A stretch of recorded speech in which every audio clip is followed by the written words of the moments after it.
అందరికీ నమస్కారం. ఫ్రెండ్స్, విజయం అంటే ఏంటి? చాలామందికి అది ఒక పెద్ద శిఖరాన్ని ఎక్కడం లాంటిది, అవును కదా? కానీ ఆ శిఖరం మీద మనం ఒక్కరమే నిలబడి ఉంటే ఆ గెలుపులో నిజంగా ఆనందముంటుందా? ఆలోచించండి. ఈరోజు మనం విజయం గురించి ఒక కొత్త విషయం నేర్చుకుందాం. అదేంటంటే, విజయం అనేది ఒంటరిగా ఆడే ఆట కాదు, అది ఒక టీంతో కలిసి ఆడే ఆట. అవును, కొన్నిసార్లు గెలుపు కూడా ఒంటరిగా అనిపిస్తుంది. ఎప్పుడైనా అలా ఫీల్ అయ్యారా? మనమెంతో కష్టపడి ఏదో సాధిస్తాం, కానీ లోపల ఏదో తెలియని వెలితి. సరిగ్గా ఇలాంటి ఫీలింగ్తోనే రవి అనే ఒక సక్సెస్ఫుల్ బిజినెస్ మ్యాన్ ఉండేవాడు. అతను చాలా సక్సెస్ అయ్యాడు, కానీ ఎందుకో హ్యాపీగా లేడు. మరి అతని కథ ఏంటో మనకి ఏం నేర్పిస్తుందో చూద్దామా? రవి బిజినెస్ అబ్బో చాలా బావుండేది, బోలెడు లాభాలు. బయటి వాళ్లకి అతను ఒక హీరో లాంటివాడు. కానీ తన లోపల మాత్రం ఏదో తెలియని బాధ. ఎందుకంటే ఆ సక్సెస్ని సెలబ్రేట్ చేసుకోవడానికి, ఆ ఆనందాన్ని పంచుకోవడానికి తనతో ఎవ్వరూ లేరు. ఇమాజిన్ చేసుకోండి, మంచి వర్షం పడుతుంటే కిటికీ దగ్గర ఒంటరిగా నిలబడి చూసినట్లుండేది అతని విజయం. అసలు సమస్య ఏంటో తెలుసా? రవి లీడర్షిప్ ఒక బస్ కండక్టర్లా మారిపోయింది. అంటే టికెట్ ఇస్తాడు, డబ్బులు తీసుకుంటాడు, అంతే. వాళ్లతో మాట్లాడడం, వాళ్ల గురించి తెలుసుకోవడం లాంటివి ఏవీ ఉండవు. అలాగే రవి కూడా, ఇదిగో ఈ పని చెయ్యి, రిజల్ట్ తీసుకురా అనేవాడు, అంతే. టీంతో కలిసి విజయాల్ని సెలబ్రేట్ చేసుకోవడం లేదు, వాళ్ల ఫంక్షన్స్కి వెళ్లడం లేదు. చివరికి వారాలు గడిచిపోయినా ఒక్కసారి కూడా థ్యాంక్ యూ అని కూడా చెప్పలేదట. అంత గివ్ అండ్ టేక్ పాలసీలా అయిపోయింది. సరిగ్గా అప్పుడే రవికి అర్థమైంది, తను కట్టింది ఒక కంపెనీని కాదు, కేవలం ఒక మెషీన్ని అని. అందులో ప్రాణం లేదు. అతను కట్టాల్సింది ఒక ఉద్యమాన్ని. ఏంటి మెషీన్, ఏంటి ఉద్యమం?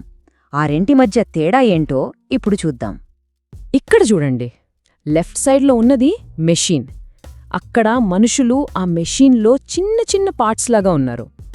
పని అయితే జరుగుతుంది, కానీ ఎవ్వరి ముఖంలోనూ సంతోషం లేదు. అదే రైట్ సైడ్లో చూడండి, అది ఒక ఉద్యమం లాంటిది. అందరూ కలిసి మాట్లాడుకుంటూ, ఒకరికొకరు హెల్ప్ చేసుకుంటూ ఒకే గోల్ కోసం పనిచేస్తున్నారు. ఇక్కడ పనితో పాటు ఒక మంచి ఫీలింగ్, ఒక ఎమోషనల్ కనెక్షన్ కూడా ఉంది. అదే తేడా. సో ఈ ప్రాబ్లంని సాల్వ్ చెయ్యాలంటే రవి తన ఆలోచించే పద్ధతిని మార్చుకోవాలి. మరతను ఎలా ఆలోచించడం మొదలుపెట్టాడో చూద్దాం. ఇది చూడండి, రవి ఆలోచనలో వచ్చిన పెద్ద మార్పు. ఇంతకుముందేమనుకునేవాడంటే రిజల్ట్స్ వస్తే చాలు, ఇంకేం వద్దు అని. కాని కొత్తగా ఎలా ఆలోచించాడంటే, మంచి కల్చర్ ఉంటే మంచి రిజల్ట్స్ అవే వస్తాయని. ఎందుకంటే మనుషులు కేవలం డబ్బుల కోసం పనిచేసే రోబోలు కాదు కదా, వాళ్లక్కూడా ఒక గుర్తింపు, మనం కూడా ఈ జర్నీలో ఒక భాగం అనే ఫీలింగ్ కావాలి. సరే, ఆలోచనైతే మారింది. మరి ఆచరణలో ఏం చేశాడు? రవి చేసిన చిన్న చిన్న పనులు ఆ కంపెనీలో ఎంత పెద్ద మార్పును తీసుకొచ్చాయో ఇప్పుడు చూద్దాం. చూసారా, ఇవన్నీ చాలా సింపుల్ పనులు. నెలకోసారి అందరూ ఆన్లైన్లో కలుసుకుని పని గురించి కాకుండా సరదాగా మాట్లాడుకోవడం, అంటే మన ఫ్రెండ్స్తో కలిసి టీ తాగినట్టు అనమాట.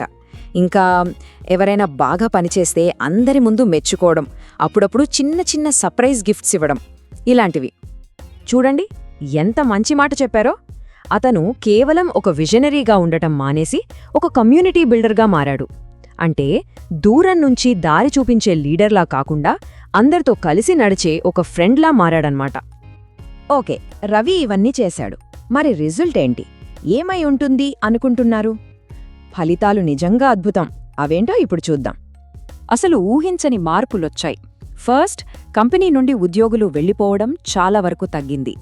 ఇంకా వాళ్ల ఫ్రెండ్స్ని కూడా కంపెనీలో చేరమని రిఫర్ చేయడం మొదలుపెట్టారు. ఆఫీస్లో ఉన్న ఈ పాజిటివ్ వైబ్ని క్లయింట్స్ కూడా ఫీల్ అయ్యారట. అన్నింటికన్నా ముఖ్యంగా ప్రొడక్టివిటీ పెరిగింది. అది కూడా ఫోర్స్తో కాదు, సంతోషంగా పనిచేయడం వల్ల. ఒంటరిగా గెలవడం ఒక ప్రెషర్, టీంతో కలిసి గెలవడం ఒక సెలబ్రేషన్. ఎంత నిజం కదా ఈ మాట! ఒంటరిగా సాధిస్తే ఆ విజయం కూడా ఒక బరువులా అనిపిస్తోంది. కాని అందరితో కలిసి సాధిస్తే అది ఒక పండగలా ఉంటుంది. అదే అసలైన విజయం. ఓకే, ఇప్పటిదాకా మనం రవి కథ విన్నాం. ఇప్పుడు ఒక్క నిమిషం, మన గురించి, మన టీమ్స్ గురించి ఆలోచిద్దాం. మనం మన టీంకి కేవలం ఇన్ఫర్మేషన్ ఇస్తున్నామా, లేక వాళ్ళని ఇన్స్పైర్ చేస్తున్నామా? అంటే మనం చెప్పే మాటలు వాళ్ళని పనిచెయ్యమని ఆర్డర్ వేస్తున్నట్టు ఉన్నాయా, లేక వాళ్ళకి పని చెయ్యాలనిపించేలా మోటివేట్ చేస్తున్నాయా? ఇంకో ప్రశ్న, మన ఆఫీస్ లేదా మన బిజినెస్ ఒక కమ్యూనిటీనా లేక కేవలం ఒక వర్క్ఫ్లోనా? అంటే అక్కడ మనుషుల మధ్య ఒక బంధముందా లేక అంతా వర్క్, టాస్కులు, డెడ్లైన్స్ మాత్రమేనా? మరి మన టీంలో కూడా ఇలాంటి మంచి వాతావరణం తీసుకురావాలంటే ఏం చేయాలి? ఒక సింపుల్ యాక్షన్ టిప్ చెప్తాను. ఈరోజే మీ టీంలోని ఒక ముగ్గురికి ఈ చిన్న మెసేజ్ పంపండి. ఐ అప్రిషియేట్ యూ, మీరు లేకపోతే ఈ పని ఇంత బాగా జరిగేది కాదు అని. చూడండి, ఈ చిన్న మాట ఎంత పెద్ద మార్పు తెస్తుందో.